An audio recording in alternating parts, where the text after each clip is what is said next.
Imagine that one day you tell someone a simple sentence, "I need your help." Maybe you needed money. Maybe you needed a job. Maybe you needed protection. Maybe you needed someone to stand beside you during the weakest moment of your life. Now imagine something uncomfortable. The moment you said those words, something invisible changed between you. You believed you were asking for help, but you may have just surrendered a piece of your freedom.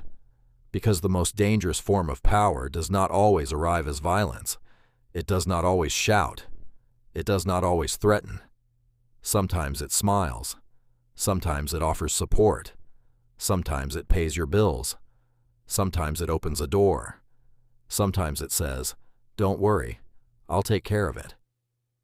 And that is exactly why it is so hard to recognize. Most people believe power belongs to those with money, status, or authority. But Niccolò Machiavelli understood something much darker.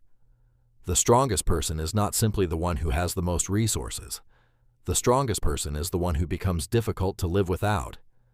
Because money is only a resource. Dependence is power. And once someone becomes dependent, control no longer needs to look like control. It begins to look like loyalty, gratitude, respect, love, obligation, and sometimes even safety. If you stay with this idea until the end, you may begin to recognize one of the most hidden mechanisms of power in human relationships. Not the power that dominates openly, but the power that enters your life disguised as help. The power that slowly turns need into obedience and gratitude into a cage. Machiavelli understood that human beings are rarely ruled by beautiful principles alone. They are ruled by fear, by ambition, by insecurity, by the desire to avoid loss, by the need to feel safe, by the hunger to belong. That is why dependence is such a powerful weapon. A person who gives you money does not automatically control you, but a person who makes your lifestyle, reputation, career, opportunities, or emotional security depend on them has gained something far more valuable than your wallet. They have gained influence over your decisions, and influence is the true currency of power. This is why control so often disguises itself as care. A partner helps another partner until help becomes silent obedience. A friend rescues another friend and slowly begins to believe they have earned the right to judge, correct, and direct that person's life. A manager builds someone's career and eventually expects not only good work, but personal loyalty. A powerful person opens a door for you and later assumes ownership over your gratitude. This is how dependence begins, not as a prison, but as a privilege. And that is what makes it dangerous. At first, the person who helps you feels like a blessing. They solve a problem. They remove pressure. They give you access. They protect you from consequences. They make life easier. And because relief feels like goodness, you rarely stop to ask what the help is creating beneath the surface. But over time, something changes. You start thinking before you disagree. You start measuring your words. You start avoiding conflict. You start accepting things you once would have rejected. Not because anyone openly forced you, but because somewhere inside your mind, a quiet sentence appears. I owe them. And that sentence is one of the strongest psychological chains in the world. Debt is not only financial. Debt is emotional. It is a silent contract, an invisible thread, and sometimes it binds people more strongly than any legal agreement, especially when the debt was created during a moment of weakness, because when someone helps you at your lowest point, they are not only associated with money, support, or opportunity, they become associated with escape, with relief, with survival, with the moment you were afraid, and someone appeared as the answer. That creates a powerful emotional imprint. You do not simply remember what they gave you. You remember who you were when you needed them. And this is why dependence can become almost intimate. The person who helped you becomes connected to your fear, and the person connected to your fear can often influence your choices more deeply than the person connected to your logic. The psychology is simple, but brutal. When someone helps us, four forces begin to work inside us. First, we fear appearing ungrateful. Second, we fear losing the source of support. Third, we feel uncomfortable because we know we owe something. And fourth, we begin to justify the authority of the person we depend on. Because admitting dependence is painful to the ego. No one wants to feel weak. No one wants to admit, I am not fully free here. So instead, people rename dependence. They call it loyalty. They call it respect. They call it trust. They call it love. But sometimes, beneath those beautiful words, there is a simple reality. I cannot afford to lose this person. And whoever you cannot afford to lose has power over you. This is why the smartest manipulator rarely begins with pressure. Pressure creates resistance, but help creates attachment. A manipulator with patience does not need to break you. He only needs to become useful. He gives you something you need, then something else, then something else, a favor, an opportunity, a connection, a gift, protection, support at the perfect moment. And slowly, without noticing it, you begin to organize your life around their presence. This is the ancient principle of hidden control. If you want influence over someone, do not always attack their strength. Find their need, then become the answer to it. Because the person who controls what you need does not need to shout. They only need to remind you what life looks like without them. This is the dark side of leadership. Not inspiration, not respect, not wisdom, but the ability to enter another person's survival system so deeply that separation feels dangerous. And once that happens, control no longer requires force. The dependent person begins to control themselves. They silence their objections. They soften their truth. They betray their own boundaries. They stay when they want to leave. They agree when they want to refuse.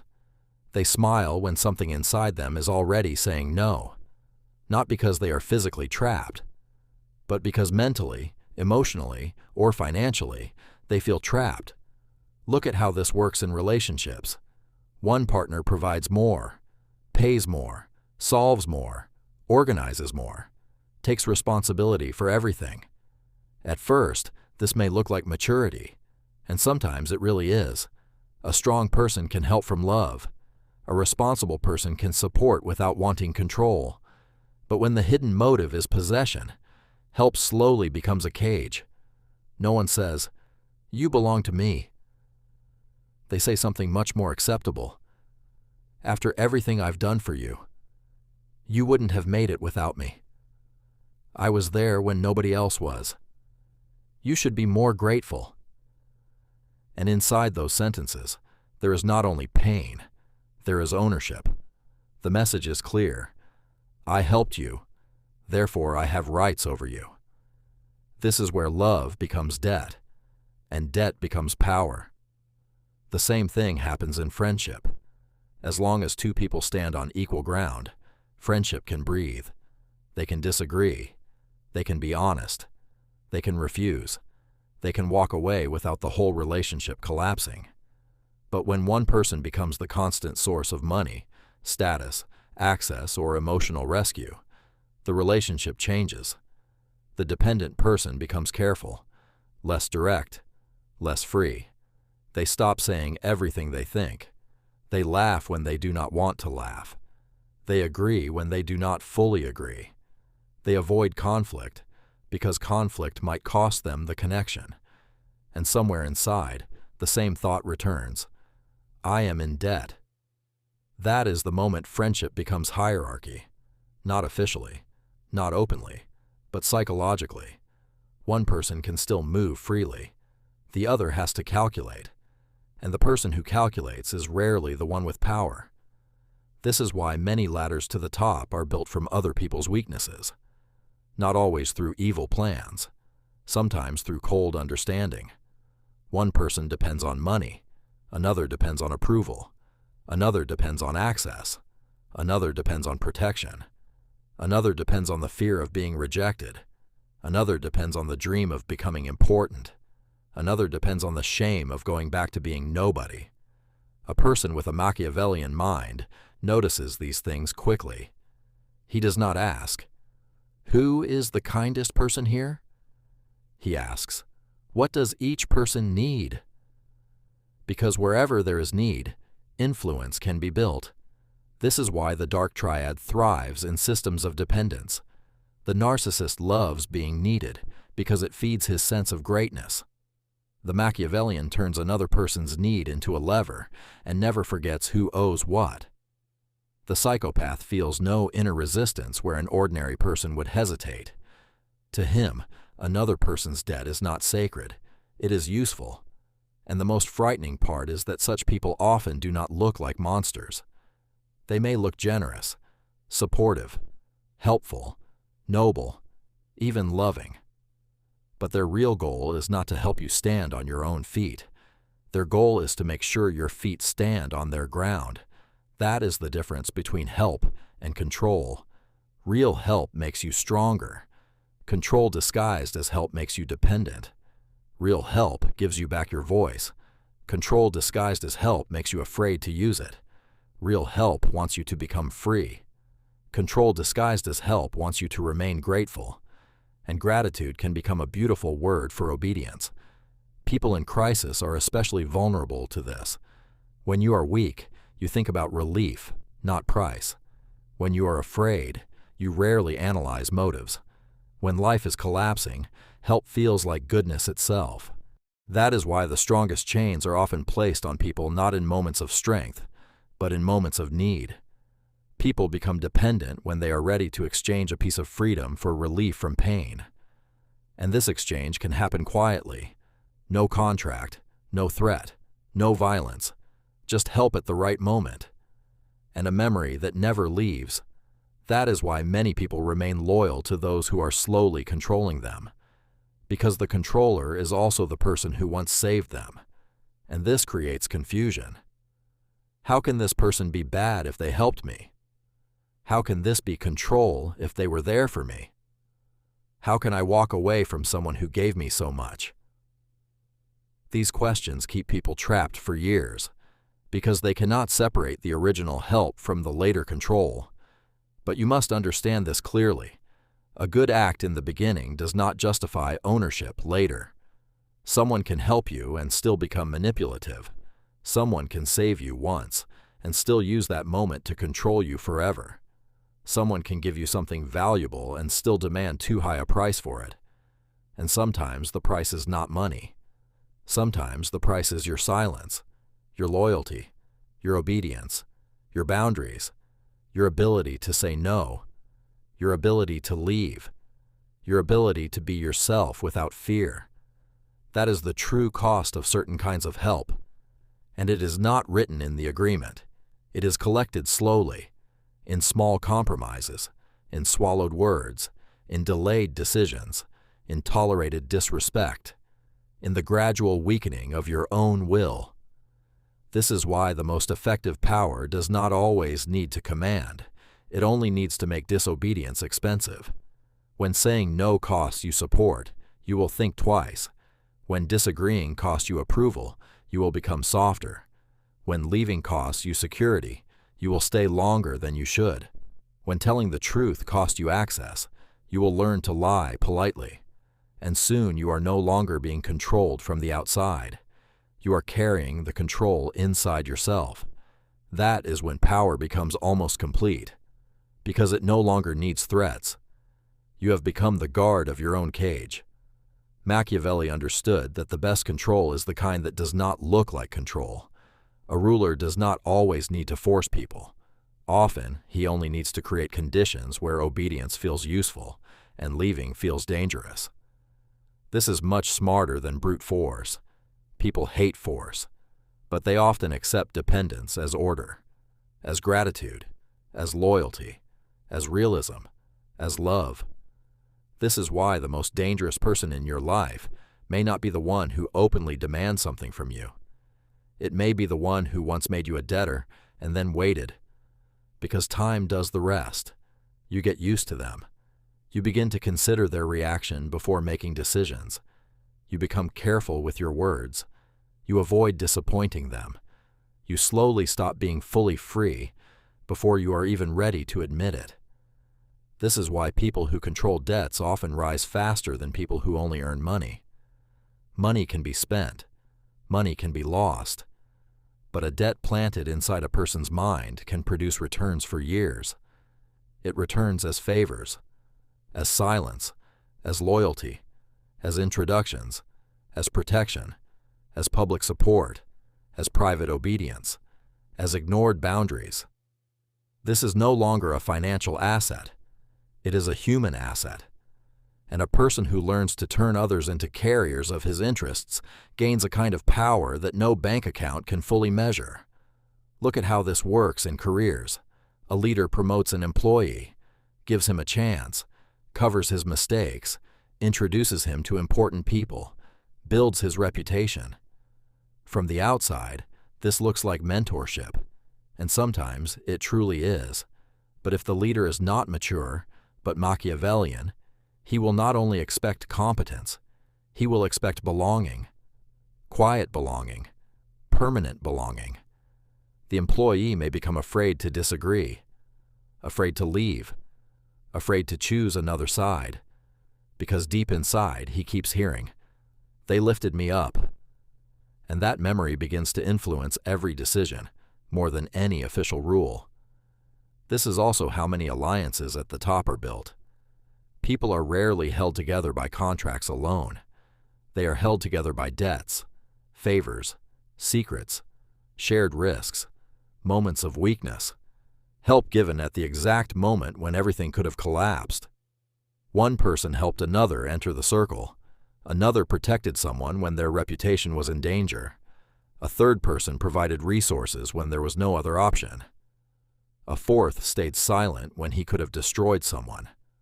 And suddenly, a network appears. In such a network, formal power may belong to the person on stage, but real power often belongs to the person who knows who owes what to whom. That is why the surface of power is often misleading. The title is not always the throne. The salary is not always the power. The loudest voice is not always the one in control. Sometimes the real ruler is the one who sits quietly in the background, holding the map of obligations. He knows who is afraid, who is ambitious, who is dependent, who has something to hide, who needs access, who cannot afford to lose support. And when enough people are tied to him through invisible debts, he does not need a crown. The system begins to work for him. But this kind of power has a dark curse. The deeper a person learns to make others dependent, the harder it becomes for him to believe in sincerity. He begins to see the world as a map of obligations. Love becomes an exchange of influence. Friendship becomes a channel of usefulness. Loyalty becomes delayed repayment. Respect becomes the result of well-placed leverage. And eventually, he forgets what relationships look like without hidden accounting. That is the tragedy of people who live through control.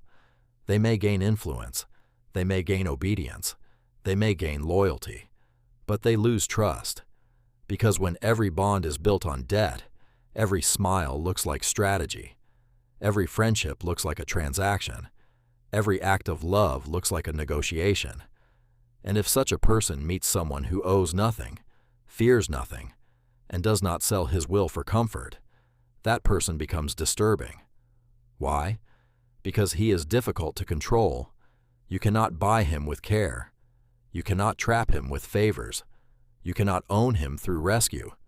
You cannot guide him through guilt. You cannot make him obedient by reminding him what you did for him. He is outside the system. And next to him, the controller suddenly feels weak. This reveals an uncomfortable truth. Many powerful people are only powerful where dependence exists.